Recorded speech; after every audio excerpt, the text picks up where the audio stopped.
I don't expect anyone to believe me, and honestly, if I read this post a few years ago, I'd probably call the author a liar too. But this isn't one of those "my friend knew a guy" stories. It's mine. My name's William, and for most of my adult life I made a living in ways I could never admit to the people closest to me. This wasn't the first crime I ever committed, but it was the one that changed how I looked at money and at people.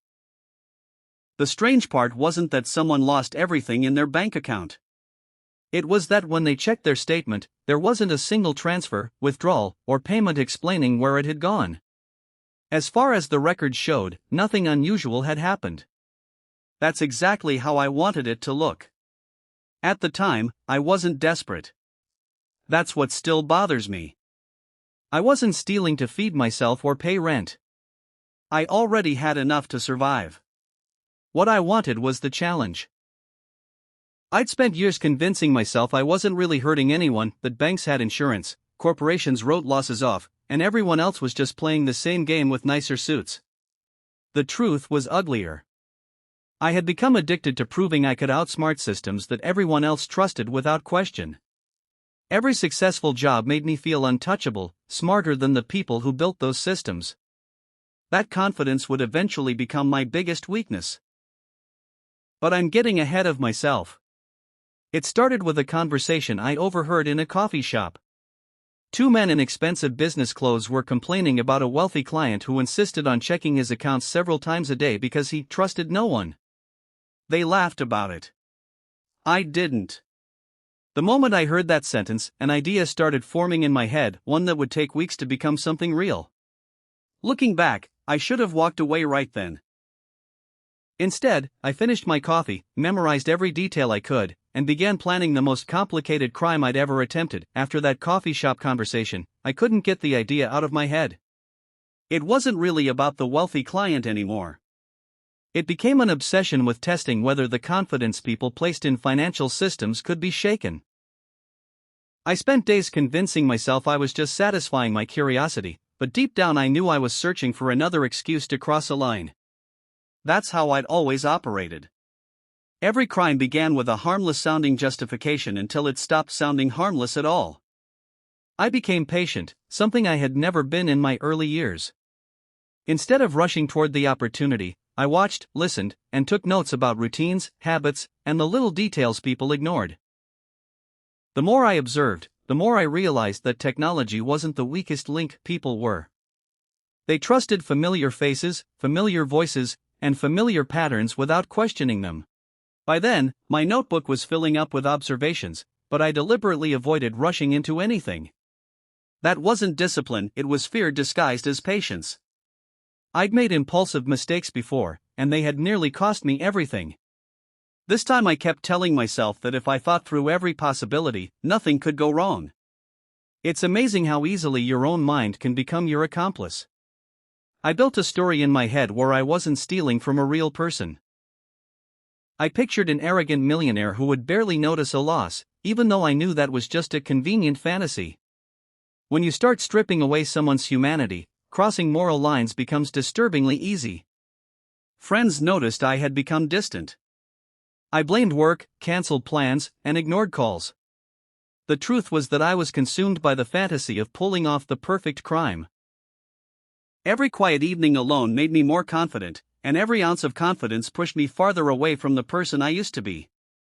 If there's one thing I've learned since then, it's that the most dangerous part of any crime isn't the act itself, it's the moment you convince yourself you're still a good person while planning it. There was a moment when I still could have backed out. I remember standing outside my apartment one cold morning, staring at my car keys and wondering why I felt sick.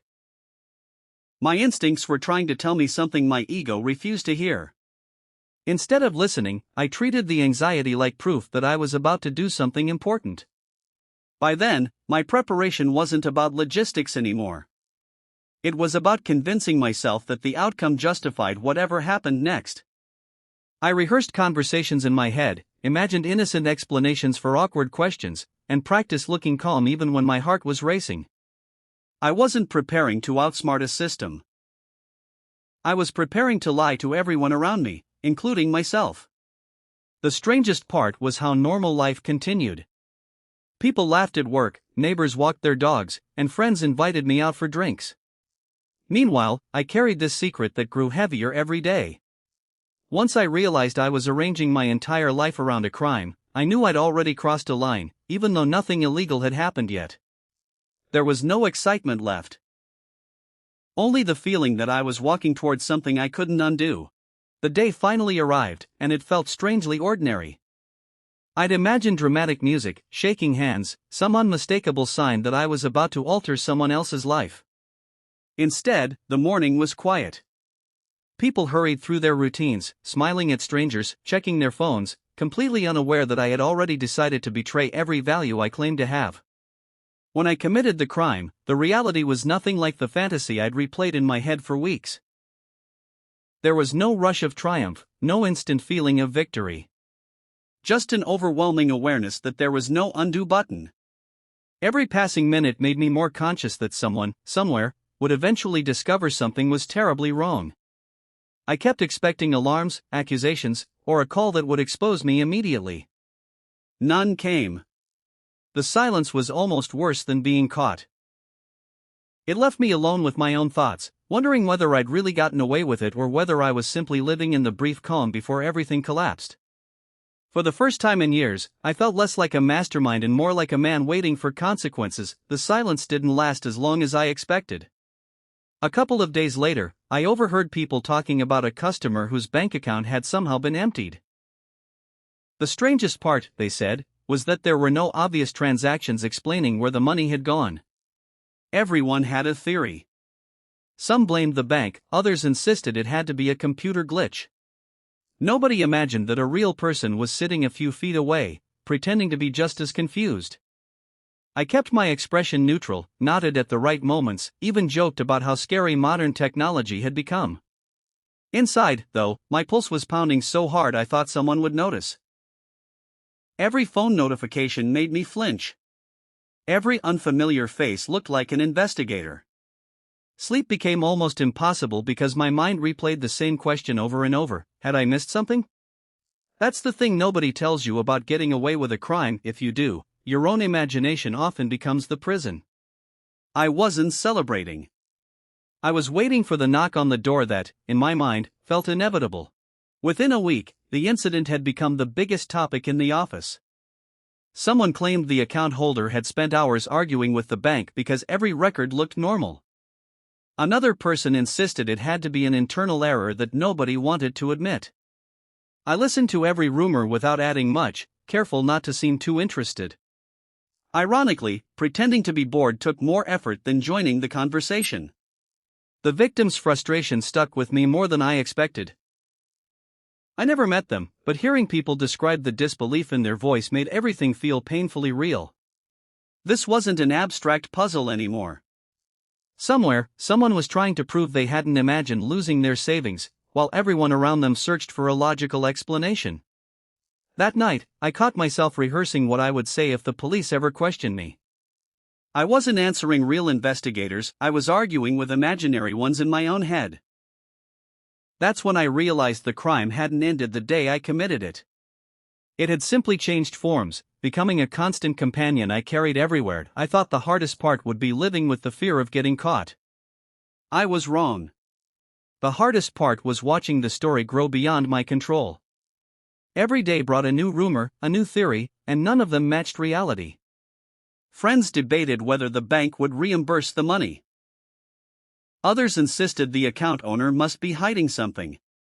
I sat there in silence, knowing the truth and wishing I didn't. Then something happened that I hadn't anticipated.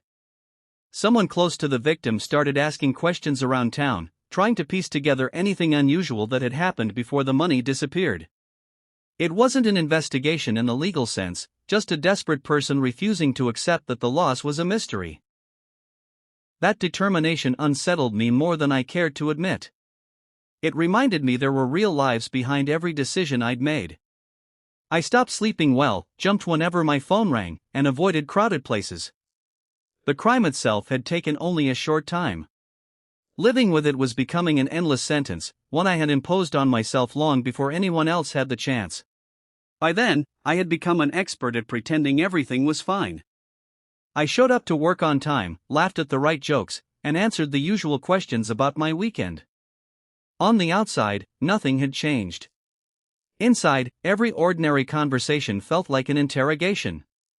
The closest call came during a family dinner. My brother mentioned the strange banking story he'd seen people discussing online and asked if I thought something like that was even possible. For a split second, I froze. It felt as if everyone at the table had turned toward me, waiting for an answer. In reality, they were just making conversation. I shrugged, said that technology was unpredictable, and changed the subject. No one questioned it. They trusted me because I was William, the son, the brother, the friend they thought they knew. That was the part that hurt the most. I wasn't just hiding a crime, I was hiding from the people who believed I was honest. Every lie I told to protect myself widened the gap between who they saw and who I had quietly become. People imagine guilt as something dramatic, like a wave that crashes over you all at once. That wasn't my experience. It arrived slowly, settling into the quiet moments when there was nothing to distract me. Driving home after work, lying awake at 3 a.m, standing in line at the grocery store, I would suddenly remember what I'd done, and my stomach would tighten. The adrenaline that had fueled me during the crime was long gone. In its place was constant tension. I started checking my mailbox twice a day, convinced that one envelope would change my life forever. Every unknown number on my phone felt like the beginning of the end. Most of the time it was a telemarketer or a wrong number, but my heart never got the memo. What surprised me most was how lonely it all became. You can't confess to friends without risking everything, and you can't celebrate because there's nothing worth celebrating. The secret isolates you. Eventually, I realized I wasn't protecting my freedom anymore, I was protecting the version of myself I wanted everyone else to believe still existed. Months passed, and despite all my fears, no one came knocking on my door. From the outside, it looked like I'd escaped the consequences. Friends still trusted me. My family still believed I was the same dependable person I'd always been. If you'd met me back then, you never would have guessed I was carrying a secret that shaped every decision I made. But getting away with something doesn't mean leaving it behind. I noticed I had changed in ways I hadn't expected. I became suspicious of everyone because I assumed they were hiding things too. I avoided eye contact with strangers for no reason. Even simple acts of kindness made me uncomfortable, as if I didn't deserve them anymore. The worst moments came when I looked in the mirror. I didn't see a clever criminal or some mastermind. I saw someone who had traded peace of mind for a story he could never tell out loud. That's when I understood that punishment isn't always delivered by a judge. Sometimes it follows you home, sits beside you in silence, and never really leaves. In the end, I was never arrested for what I did. No dramatic courtroom, no handcuffs, no headline with my name on it. If you measure justice only by convictions, then I suppose you could say I got away with it. But that's an incomplete version of the story. The real consequence was invisible. I stopped taking risks, not because I'd become wiser, but because fear had taken over every part of my life. I questioned every unexpected email, every knock at the door, every conversation with someone I didn't recognize. My world became smaller because I was always looking over my shoulder. Eventually, I walked away from the people I used to associate with. I told myself it was to start over, but the truth was simpler. I couldn't stand being reminded of the person I'd become. I found ordinary work, lived quietly, and tried to build a life that didn't depend on deception. Some people believe escaping the law means winning. I can tell you from experience that living without trust in others or in yourself isn't victory. It's just another kind of sentence, one that doesn't have a release date. Years have passed since then, and the details of that crime have faded around the edges. Dates blur together, faces become harder to remember, and conversations lose their exact wording. What hasn't faded is the feeling I carried away from it. It still surfaces at unexpected moments, reminding me that some choices leave marks no amount of time can erase. People often ask whether someone like me can truly change. I don't know if I have the right answer. I only know that change didn't happen because I feared prison. It happened because I grew tired of waking up every morning wondering if today would be the day my past caught up with me. I've spent years trying to live in a way that doesn't require excuses or lies. That doesn't erase what I did, and it certainly doesn't undo the harm. It simply means I've stopped pretending there was anything clever or admirable about it. Looking back now, I don't see a brilliant plan. I see a man who confused intelligence with arrogance and paid for it in ways no one else could see. Out if you've made it this far, you might be expecting some dramatic twist, a hidden fortune, a secret escape, or a clever ending where everything somehow made sense. There isn't one. Real life is rarely that satisfying. Most bad decisions don't end with explosions or police chases. They end with ordinary mornings, quiet regrets, and the uncomfortable knowledge that you became someone you never intended to be. For a long time, I blamed circumstances, greed, and even the flaws in the system. It was easier than admitting the truth. The opportunity didn't force me to commit a crime. My own choices did. That's the part nobody can escape, no matter how carefully they plan or how lucky they get afterward. If you're standing at the edge of a decision that feels wrong but you're already inventing reasons to justify it, stop.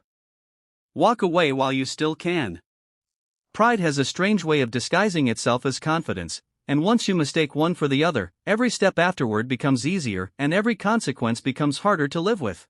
Writing this has forced me to revisit memories I'd spent years trying to bury.